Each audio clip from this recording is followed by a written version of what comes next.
सभी का स्वागत है आपके अपने चैनल सुरान एकेडमी क्लासेस पर। यहाँ हम बात करेंगे एम्स प्रवेश परीक्षा 2025 की।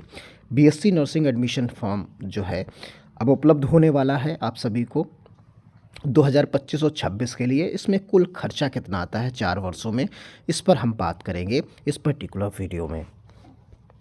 देखिए, ये इसकी ऑफिशियल वेबसाइट है। अगर आप जो भी डिटेल चाहते हैं वो सारी की सारी डिटेल आपको प्रवेश संबंधी यहाँ से मिल जाएगी।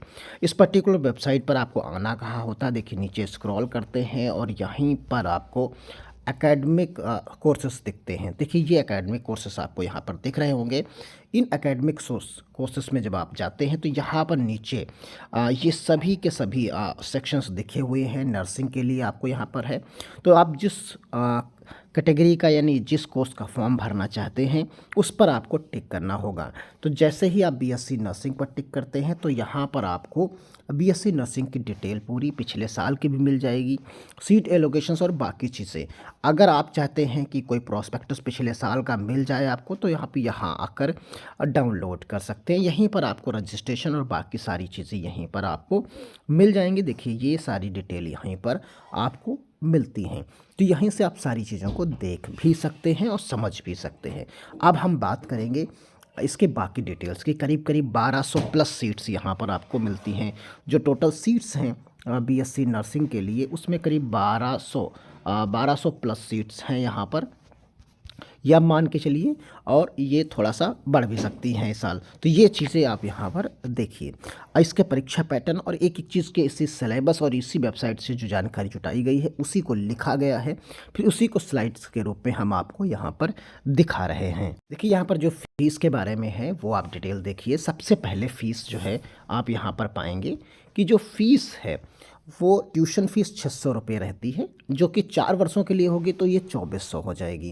यानी 4 वर्षों में आपको बीएससी नर्सिंग के लिए जो फ़ीस देनी होगी वो 2400 रुपये देनी होगी, और 25 रुपये इसमें रजिस्ट्रेशन फ़ीस देनी होती है आपको, जो कि एक पहले वर्ष में होगी।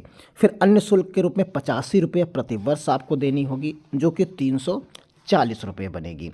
लाइब्रेरी फ़ीस आपको 40 रुपये प्रति वर्ष देनी होगी, यानी 160 रुपये वो देनी होगी। लेबोरेटरी फ़ीस 10 रुपये प्रति वर्ष देनी है, जो कि 40 रुपये आपको देनी है। तो कुल मिलाकर ये आप फीस देख सकते हैं। सुरक्षा शुल्क 100 रुपये जमा होनी है, जो कि रिफंडेबल है। तो ये कुल मिलाकर शैक्षणिक फ़ीस जो आपकी होगी वो फ़ीस आपकी शैक्षणिक फ़ीस बन जाती है 3065 रुपये। यानी 4 वर्षों में बीएससी नर्सिंग के लिए जो फ़ीस आपको देनी है, बीएससी नर्सिंग के लिए वो देनी है 3065 रुपये। जबकि आप सभी लोग जानते हैं फॉर्म की फ़ीस लगभग इसी के आसपास होती है। जो आप फॉर्म इसका भरेंगे वो लगभग फ़ीस इसी के आसपास आती है। यानी आपको फॉर्म भरने में जो खर्च आता है वो इतने लगभग आ जाता है। तो ये चीज़ और वही फ़ीस आपकी शैक्षणिक फ़ीस हो जाती है। क्योंकि इसके अलावा अन्य फ़ीसेस भी यहाँ पर आपको देनी होंगी। ये हॉस्टल फ़ीस की हम बात कर लेते हैं, क्योंकि साथ साथ में आपको हॉस्टल में वहाँ रहना होता है। ये और केवल ये चीज़ और हम बता दें, ये केवल फीमेल कैंडिडेट के लिए है। इसमें मेल कैंडिडेट अप्लाई नहीं कर सकते, केवल और केवल फीमेल कैंडिडेट्स। मेल कैंडिडेट के लिए ये फॉर्म नहीं होता। क्लियर है, इसमें भी कोई दो राय नहीं है। और ये फीमेल कैंडिडेट्स के लिए ये फॉर्म होता है। अब यहाँ पर 4 वर्षों की हॉस्टल की फ़ीस को समझते हैं। ये फ़ीस आप समझिए 50 रुपये प्रति माह, यानी 12 महीने में 600 रुपये, तो 4 वर्षों में 2400 रुपये। लाइट और बिजली शुल्क 100 रुपये प्रतिवर्ष, यानी 400 रुपये आपको देना है। और मेस सिक्योरिटी डिपॉजिट 500 रुपये एक बार आपको करना है। तो कुल मिलाकर मेस का खर्चा जो आपका बनेगा वो जो है मेस का जो खर्च बनेगा, जो खाने का खर्च बनता है 2500 रुपये प्रति माह, यानी आपका बनेगा 12 महीने के लिए, तो ये बनेगा 30,000 रुपये प्रतिवर्ष। यानी अनुमानित है, ये घट बढ़ सकता है, इसमें कोई दो राय नहीं है। ये आंकड़े अभी तक के आंकड़े हैं, आगे बढ़ भी सकते हैं, सब चीज़ें इसमें फेरबदल हो सकता है। तो ये 1,20,000 रुपये जो है यहाँ पर अनुमानित आपका मेस का जो खाने का खर्चा है वो आपको यहाँ पर पड़ेगा। तो कुल हॉस्टल खर्च जो आपका बनेगा वो रहने का और खाने का वो बनता है आपका यहाँ पर 1,00,000 जो है 23,300 रुपये। ये 4 वर्षों का है, यानी 4 वर्षों में आपको देना होगा। तो यहाँ पर 4 वर्षों में आप देना होगा, तो आप समझ सकते हैं कि 1 साल को इसको आप डिवाइड करके देख सकते हैं। तो कुल मिलाकर यहाँ पर ये हॉस्टल का खर्चा पूरे 4 वर्षों का हो गया। अन्य खर्च आप अनुमानित देख सकते हैं, किताबें और स्टेशनरी को लेकर 5,000 रुपये प्रतिवर्ष वो खर्चा होगा। तो 20,000 रुपये आपका ये खर्च बनता है, यानी 20,000 रुपये आपका यहाँ पर टोटल मोटा मोटा यहाँ पर खर्च बनेगा। यूनिफॉर्म और अन्य उपकरण पर 5,000 केवल पहले वर्ष के लिए, बाकी आपके वही काम करते रहेंगे पूरे 4 साल। तो यहाँ पर टोटल खर्च ये आप देख सकते हैं। फिर उसके बाद कुल खर्च 4 वर्षों के लिए, जितने मद हमने अभी यहाँ पर गिने, सारी चीज़ें अलग अलग देखा, उनको एक साथ यहाँ पर देख लेते हैं। तो कुल खर्च जो बीएससी नर्सिंग के लिए यहाँ पर आ रहा है, बीएससी नर्सिंग की हम बात यहाँ पर कर रहे हैं।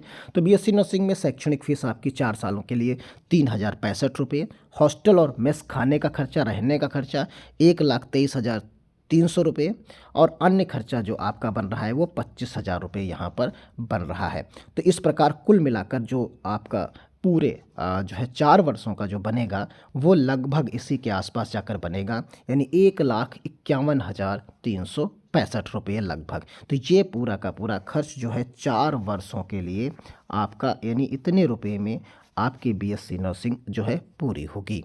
तो ये खर्च है एम्स के लिए, जो एम्स में है, जो आप लोग एम्स में पढ़ रहे हैं उनके लिए जो है, या इच्छा कर रहे हैं पढ़ने के लिए, उनके लिए पूरा बजट है लगभग 1.5 लाख रुपए, या इससे प्लस ही रहेगा।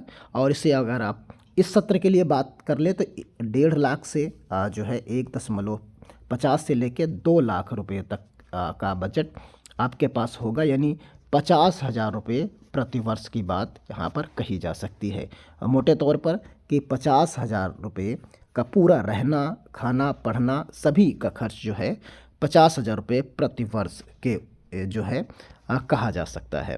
तो ये टोटल खर्च है, ये सारी चीज़ें हैं। अब बाकी चीज़ों पर नज़र डाल लेते हैं, साथ में परीक्षा के प्रारूप पर नज़र डाल लेते हैं। तो परीक्षा के प्रारूप पर आप देखेंगे कि सीबीटी होता है, कंप्यूटर बेस्ड टेस्ट होता है। परीक्षा इसकी भाषा जो है हिंदी और अंग्रेजी दोनों में रहती है। 2 घंटे का इसका समय रहता है। प्रश्नों की प्रकृति जो है मल्टीपल चॉइस क्वेश्चंस रहती है। 100 कुछ कुल प्रश्न आते हैं और 100 अंकों का होता है। नकारात्मक अंक इसमें जो है सही उत्तर मिलने पर आपको 1 मिलेगा, और गलत उत्तर अगर आप देंगे तो 1/3 अंक जो है कट जाता है, यानी निगेटिव मार्किंग यहाँ पर रहती है, वो भी 1/3। तो यहाँ पर और बिना उत्तर वाले पर आपको 0 अंक यहाँ पर मिलेगा।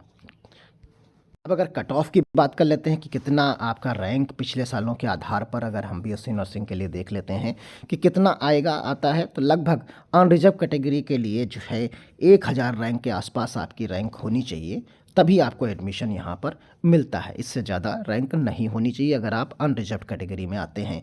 और आपके मार्क्स जो आने चाहिए, अंक, वो 70 से 80 नंबर आने चाहिए, यानी 100 नंबर का आपका पेपर होता है तो उसके मार्क्स आप देख सकते हैं करीब करीब 70 प्लस आपके मार्क्स यहाँ पर होने चाहिए, तो आपका सिलेक्शन इस रैंक के अंदर आ जाएंगे और आपको एम्स मिल जाएगा। तो कुल मिलाकर ये कैटेगरी वाइज आप यहाँ पर देख सकते हैं। ओबीसी के लिए 1,000 से 2,000 के बीच में रैंक करीब करीब होगी, और यहीं पर अंक जो है आपके 65 से 75 के बीच लगभग होने चाहिए, यानी 65 से कम नहीं होने चाहिए। तो यहाँ पर 65 से कम नहीं होने चाहिए। अनरिजर्व्ड के लिए 70 से प्लस नहीं होने चाहिए, 70 से प्लस से कम नहीं होने चाहिए, तभी आपको यहाँ पर सिलेक्शन मिलेगा। यानी 100 नंबर में आपको 70 नंबर अनरिजर्व्ड के लिए और ओबीसी के लिए जो है 65 नंबर लाने ही लाने होंगे, तभी आपको सिलेक्शन मिलेगा। यानी 100 में आपको 70 नंबर लाने होंगे और यहाँ पर 65 नंबर मिनिमम आपको ओबीसी के लिए लाने होंगे। वही चीज़ यहाँ पर आप देखेंगे, अगर एससी के लिए देख लेते हैं तो एससी के लिए आपको यहाँ पर 55 नंबर जो हैं 100 में लाने होंगे, तो आपका सिलेक्शन लगभग मिल जाएगा। और एसटी के लिए आप 50 नंबर आप लाएंगे तो आपको यहाँ पर सिलेक्शन मिल जाएगा। अब कुछ लोग ईडब्ल्यूएस को लेकर भी सोच रहे होंगे कि ईडब्ल्यूएस में जो है कितना लाया जाए तो मार्क्स मिल जाए, तो वो लगभग एससी कैटेगरी के बराबर ही नंबर अगर उनके आते हैं तो उन्हें सिलेक्शन मिल जाता है। यानी इसलिए यहाँ पर इसके लिए अलग से ब्यौरा देने की ज़रूरत नहीं, वो लगभग कट ऑफ जो है एससी के बराबर ही रहता है। तो यही कट ऑफ लगभग ईडब्ल्यूएस के लिए रहेगा। तो ये कट ऑफ है, ये सारी चीज़ें हैं। अगर आपको ये वीडियो अच्छा लगा तो आप ज़रूर इसे शेयर करिएगा, कमेंट बॉक्स में भी बताइएगा। बाकी सिलेबस और बाकी चीज़ों पर भी हम लगातार चर्चा करेंगे।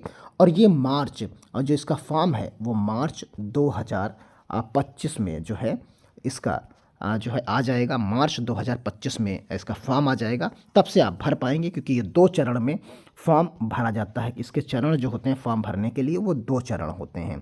पहले आप बेसिक रजिस्ट्रेशन करते हैं, फिर आप फाइनल रजिस्ट्रेशन करते हैं, तो उसमें टाइम लगता है। तो इसलिए आपको जो है जागरूक रहना है, अवेयर रहना है मार्च से ही। यहाँ पर आप देख सकते हैं कि जो एग्ज़ाम की डेट है वो डिक्लेयर की जा चुकी है। बीएससी नर्सिंग के लिए जो एंट्रेंस एग्ज़ाम की डेट है वो 1 जून है। 1 जून जो है यहाँ 2025 जो है इसकी एग्ज़ाम की डेट है। और रिज़ल्ट नोटिफिकेशन की जो डेट है वो 6 जून है। तो यहाँ पर सारी चीज़ें डिक्लेयर हैं ऑलरेडी, बस फॉर्म आने की देरी है, जो कि मार्च में इसका फॉर्म जो है आ जाएगा, तब आप इसे भर पाएंगे। तो मिलते हैं अगली अपडेट के साथ, तब तक के लिए धन्यवाद। जय हिंद, जय भारत।